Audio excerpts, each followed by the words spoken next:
The intense and widespread social and civic demonstrations of across the last month, which have been defined as the deafening voice of the streets of Chile, have caused massive chest pains to this country's dominant economic powers, to the government of Sebastián Piñera, a staunchly close defender of those powers and their interests, and the transnational corporations that operate in this country. The Chilean peso has suffered a historic crash of 9% since the country exploded just over a month ago, and 12% in a year. In October, it was the worst performing Latin American currency, even below currencies which have been chronically affected by devaluations, such as the Argentine peso. The central bank had to make an urgent entry into the playing field with an ultra-million-dollar injection into the foreign exchange market to stop the fierce fall of the national currency. It was the first intervention of the central bank in years in a country where the Chilean peso floats freely in the markets, a country that has boasted for decades of having a currency that did not need any state intervention in order to be competitive. The fact that the Central Reserve had to intervene with a truly extraordinary disbursement of dollars illustrates the seriousness of the moment. This intervention by the central bank has achieved little and nothing to stop the sinking of the peso. The US dollar still trades around 800 Chilean pesos. A month ago, it averaged around 720, never exceeding 780, and the threat that it could plummet against the greenback even more is real. Chilean stocks in markets around the world are not performing as well as they did when Chile was promoted as an oasis until a few weeks ago by its authorities. The historical collapse of the Chilean peso and the poor performance of Chilean stocks in international markets are true indicators that the world has turned its back on Chile. The denunciations, hundreds of them today, complaints formally entered into the judiciary, account for a repressive apparatus of the state that kidnaps, tortures, mutilates, rapes and even kills Chilean women, men and children who completely unarmed and peacefully protest on the streets, demanding real and profound changes in this country.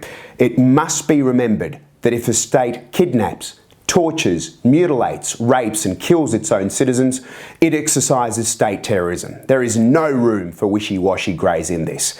During the last 4 weeks, something that was widely suspected for years became transparent. The repressive state apparatus retains the same modus operandi it had during the genocidal civil-military dictatorship commanded by Augusto Pinochet. Everything I've just described, Chile's poor performance in international markets and the flagrant state terrorism unleashed by the Piñera government, has eroded the image of this country in the international community, something that puts the Chilean government on the verge of despair. The creation of somewhat of a milestone in the middle of this crisis was urgent, something that gave a signal to the world that the government could still intervene and artificially placate the social movement of millions of people. This is where a non-binding political agreement enters the scene, under the title Agreement for Peace and the New Constitution. An agreement signed by 11 of the 15 parties with parliamentary representation at 2 in the morning on Friday, the 15th of November. This is an agreement that is seen as an insult by the social movements of Chile, the trade union movement, and a large majority of its citizens who from the streets demanded to not only have a voice, but a vote on the structural decisions required to move the country out of this crisis of monumental proportions. They strongly reject the fact that this is an operation made solely by the legislative branch, which excludes all other social actors, taking into account the wide discredit that the Chilean Congress has among the people. They denounce it as another pact between the political elite behind the closed and locked doors of Parliament House, and one that is far below the demands they have had for decades. They reject it widely because it is a shock measure that artificially attempts to dismantle the massive protest, underestimating the intelligence of the entire people that have said loud and clear that it abhors any political operation that is done behind its back and without real citizen participation. This agreement reproduces the politics of consensus, a practice in Chile that hegemonized the way of doing politics since the restoration of representative democracy in 1990 and under the tutelage of the Washington Consensus. The results of the politics of consensus shows that it only benefited the interests of imperialism and ruthlessly widened the gap between rich and poor. A source of enormous outrage has been that parties that publicly promote themselves as staunch opponents of the consensus political model of yesteryear and as champions of a new way of doing politics have signed this agreement. It should be noted that these political parties that offered a platform that encouraged a new type of political action by giving the masses more participation earned their parliamentary representation because an important part of Chilean society believed them, giving them a very important number of seats in the 2017 parliamentary elections. Well, those who voted for them are today absolutely disappointed after seeing them signing this agreement. Noblesse oblige, it must be said that perhaps the inexperience of these parties that signed the agreement did so under a serious threat from parties within the governing coalition and have subsequently bitten the bait. There are reports that have revealed that on the negotiating table that gave way to this agreement, there was an alleged threat of military intervention or a new state of exception established by the government, including the state of siege. If so, it would be a serious example of coercion on the right to opinion, participation, and a vulgar extortion against democracy. Revealing the fine details of just what occurred around that negotiation table is something important to understand what motivations really exist behind this agreement and to show who is genuinely for peace and social justice in Chile and who is not. Despite the signing of this parliamentary agreement, street protests have continued, even after being ferociously besieged by Chilean police.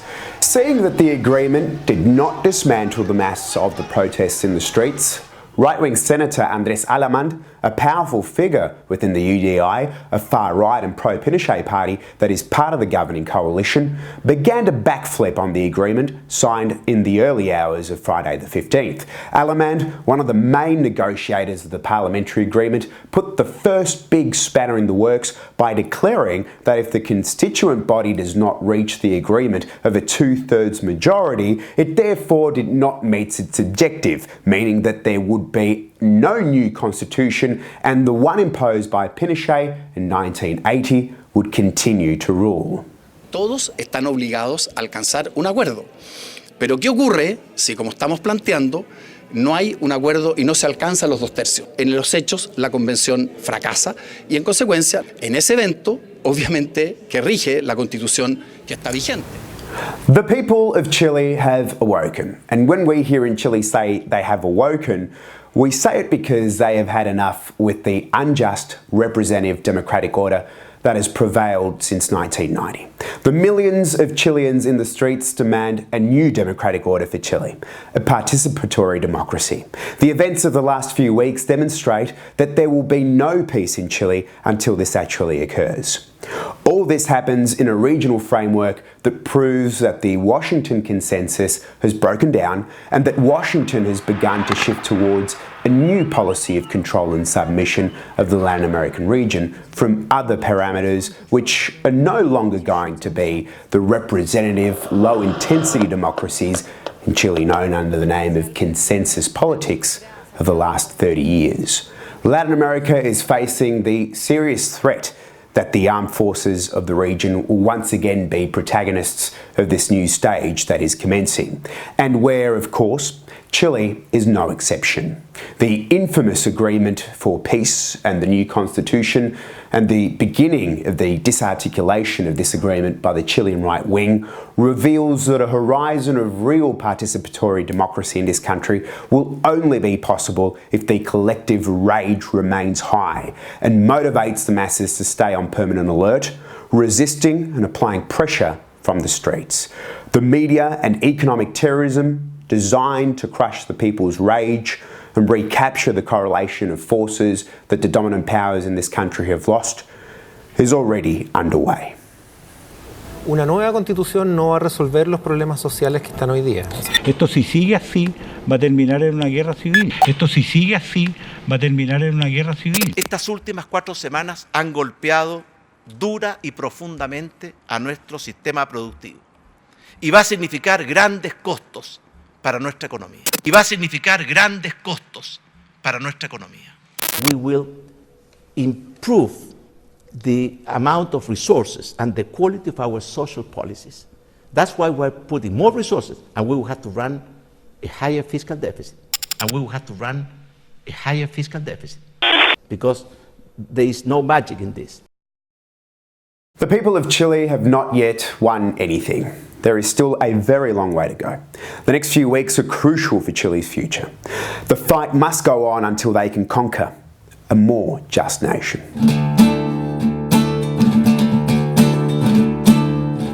Canto desde el negro más oscuro de la humanidad. Canto con la fuerza de los pueblos y su identidad. Canto desde el fuego de la lucha por la dignidad. Canto por la sangre de los ojos que nos sanarán. Canto para denunciar que el nunca más no era verdad. Canto por los muertos que se fueron y no volverán. Canto sin sosiego porque nada los devolverá. Canto por Gustavo y por los días que ya no verá. Entre tanta noche y entre tanta muerte, regale mis ojos para que la gente despierte. Entre tanta noche y entre tanta muerte, regale mis ojos para que la gente despierte.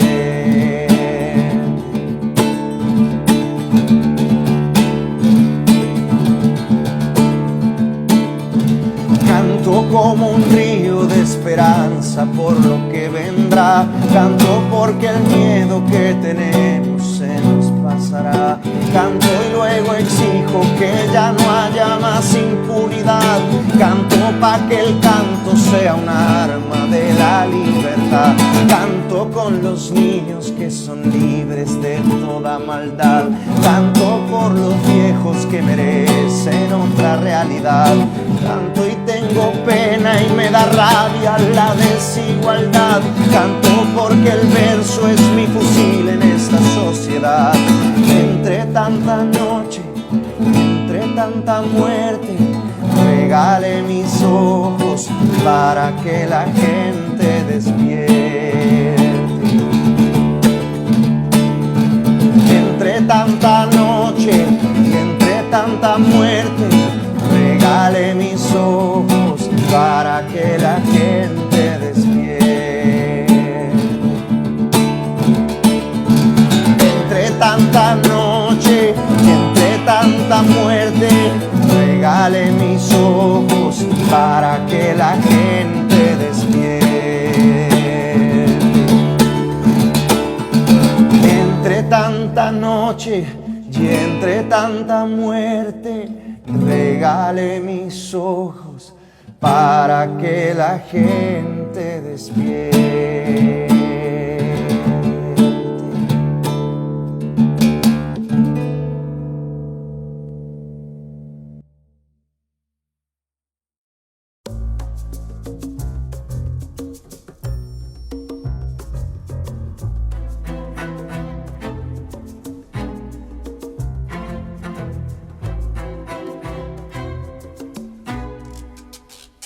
Stay up to date with everything that's happening in Latin America and in English. Subscribe to this channel, and if you'd like to be notified every time a new video is posted, press on the bell. Thanks for watching.